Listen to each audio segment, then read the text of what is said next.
I'm calling now on Australia, Ambassador Peter Woolcott. His statement will be followed by Austria, and then we have Ecuador. Ambassador, the floor is yours. Thank you, Mr. Chairman.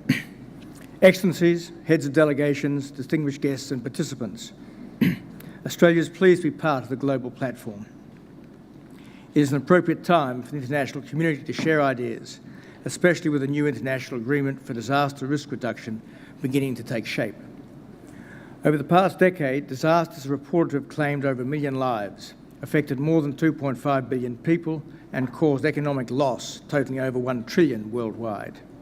Yet the 2013 Global Assessment Report tells us what we have long suspected, that the full scale of disaster losses is actually much worse. The losses of smaller scale disasters, those which haven't made the headlines, can have far greater impacts on vulnerable communities and could increase disaster loss statistics by at least 50%.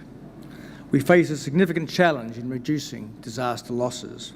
More people and assets than ever are exposed to disaster risk, and many factors are driving these increases in disaster risk: urban development, population growth, and ever more interdependent economic systems and supply chains. Australia has first-hand experience of increasing disaster risk and rising economic cost. And in response, in 2011, as Australian communities were recovering from a devastating summer of floods, bushfires and cyclones, all levels of Australian government endorsed the National Strategy for Disaster Resilience. The strategy emphasises the importance of a holistic approach to managing natural hazards and climate risks. It outlines that disaster risk reduction is a shared responsibility of governments, business communities and individuals. In short, that disaster risk reduction is everybody's business.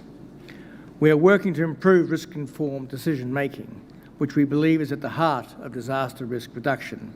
We have established national standards for risk assessments, and we are now undertaking risk assessments across all Australian states. We are applying this greater understanding of risk to inform our longer-term policy and planning decisions. For example, Australia is working to improve integration of disaster and climate risks in land use, planning and building codes, a critical step in building sustained community resilience. We're also working to communicate with and educate people about risk. We believe this will empower individuals, businesses and communities to exercise choice and assume responsibility for their own risk reduction. Our domestic experience, together with our geographic location in the Asia-Pacific, the world's most disaster-prone region, means Australia is well placed to share our experience through our international aid program. In working towards this, we place a strong emphasis on supporting leadership and building on existing capacities. We do this by working with and supporting our partner governments to lead and manage their disaster risks. The Australia-Indonesia Facility for Disaster Reduction is Australia's largest single bilateral commitment to disaster risk reduction.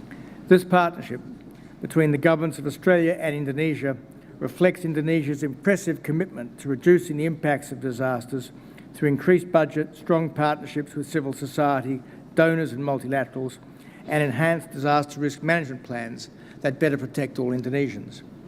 In the Philippines, we are supporting government partners to build community resilience in Metro Manila, concentrating on reducing flood risk exposure through measures such as relocation, elevator structures and protected amenities.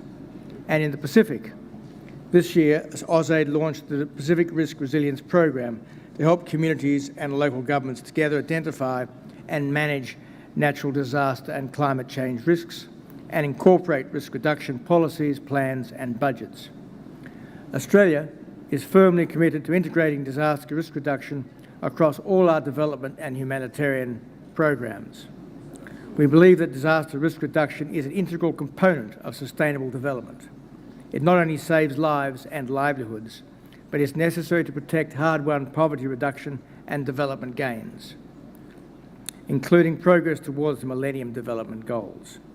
Good progress has been made under the HOGO framework, and strong regional and international partnerships have contributed greatly to this success. There is much, however, that still remains to be done. Over the next 2 years, we will accelerate our efforts to implement the HOGO framework for action. After 2015, Australia hopes to see a framework which better recognises that achieving disaster resilience is not solely the domain of disaster risk management actors. We want greater emphasis on reducing underlying risk factors. This can only be achieved through extending ownership of disaster risk reduction across sectors and beyond to businesses, communities and individuals. Finally, we consider risk-informed decision-making as central to effective disaster risk reduction. We would like to see HFA2 provide guidance on how information from diverse stakeholders can be better integrated and applied to inform policy and investment decisions. In closing, I would like to express our thanks to Margarita Wallström and the team at UNISDR for convening this event and more broadly for their excellent work over the past 2 years in highlighting the importance of disaster reduction to sustainable development. Thank you. I thank you, Mr. Chairman.